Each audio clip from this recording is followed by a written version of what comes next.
Inzano, abbazia di Santa Maria di Cerrati.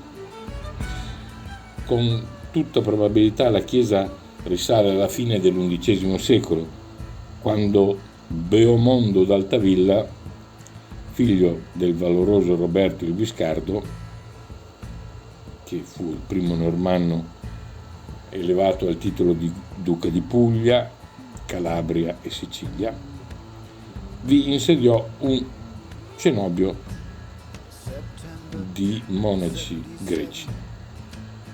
Bella chiesa, in stile romanico pugliese molto riconoscibile, con un portale di eccezionale qualità. Mi sono perso.